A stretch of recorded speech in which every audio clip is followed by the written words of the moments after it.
CIA officials get paid pretty handsomely, and their job description is pretty clear: to assess foreign threats against our national security and defend us against them.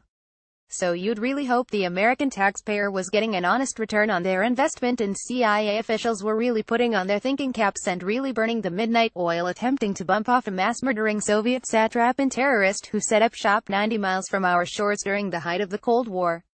Hope again. So far as I have been able to determine, revealed E. Howard Hunt, who, during the early 1960s, served as head of the political division of the CIA's Cuba project, no coherent plan was ever developed within the CIA to assassinate Castro, though it was the heart's desire of many exile groups. Interestingly, Hunt stressed that killing Castro was his own recommendation, but he couldn't get any serious takers within the agency.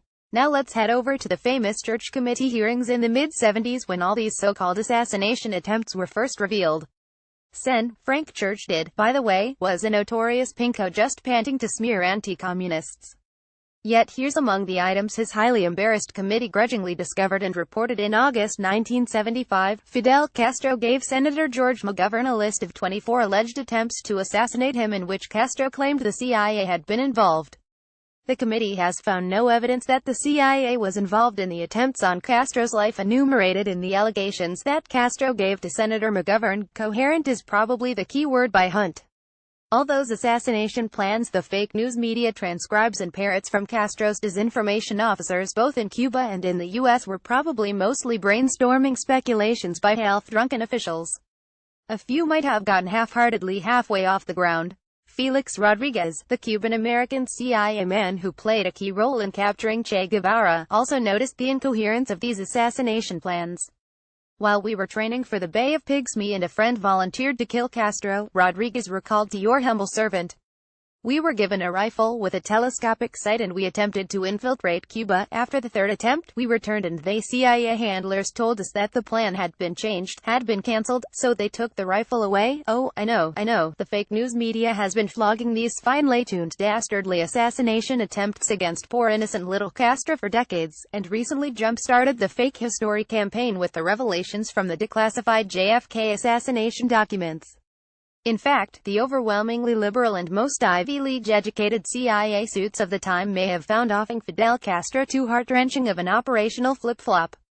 To wit, me and my staff were all Fidelistas. Robert Reynolds, the CIA's Caribbean desk chief from 1957 to 1960, everyone in the CIA and everyone at state was pro-Castro, except Republican Ambassador Earl Smith. Robert Weicha, CIA operative in Santiago, Cuba, don't worry. We've infiltrated Castro's guerrilla group in the Sierra Mountains. The Castro brothers and Ernesto Che Guevara have no affiliations with any communists whatsoever. Crackerjack Havana CIA Station Chief Jim Noel, 1958. Without U.S. help, Fidel Castro would never have gotten into power. The State Department played a large part in bringing Castro to power. The press, the chief of the CIA section, are also responsible. We are responsible for bringing Castro in power.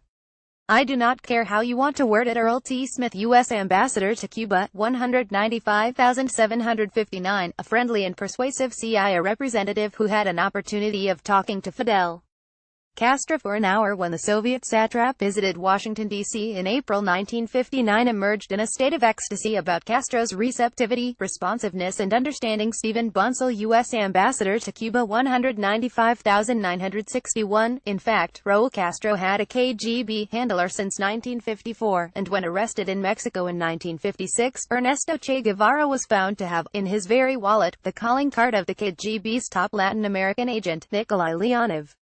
During his Mexico exile, Fidel Castro was also plotting the future Stalinization of Cuba in meetings with both Leonov and with his Cuban KGB colleague Osvaldo Sanchez. But never mind all those tacky Cuban deplorables frantically warning U.S. agencies of the above. They often wore ill-fitting suits and reeked strongly of McCarthyism, a most defensive odor to the mostly Beltway blue-blood CIA suits. Much better, sniffed the CIA suits, to rely on our socio-economic counterparts in Cuba like the Picardis, who concur with us that the Castro brothers, Che Guevara and their colleagues are all as pure as the driven snow. Consequently, thanks in part to recommendations from our crackerjack CIA sleuths based in Cuba, January 7, 1959, marks a milestone in U.S. diplomatic history. Never before had the U.S. granted diplomatic recognition benediction to a Latin American government as quickly as we bestowed this benediction on Fidel Castro's that day. In fact, nothing remotely as fast had been bestowed upon U.S. Backed as the fake news media habitually refers to him, Fulgencio Batista. Oh, I know, the fake news media, fake History Channel and fake academics all swear up and down that Castro was a smitten Jeffersonian Democrat strumming his guitar and crooning love songs under our balcony until a mean old Uncle Sam bullied him kicking and screaming into the arms of Mother Russia.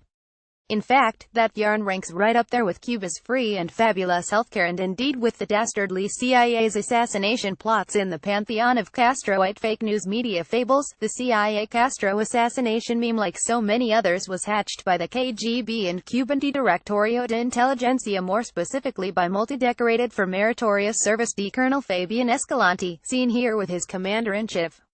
The fairy tale meme really took off with Escalante's book, i.e., KGB-mentored disinformation pamphlet 638 Ways to Kill Castro. There was a day when honest historians and reporters laughed off the obvious propaganda tracts of a totalitarian regime's counterintelligence executives, especially from one who, far from having defected, still functioned as a full-fledged and high-rolling Stalinist official. Alas, when it comes to documenting Cuban totalitarianism, the normal rules of historiography and reporting, and even of decency, logic and common sense, have long been turned on their heads.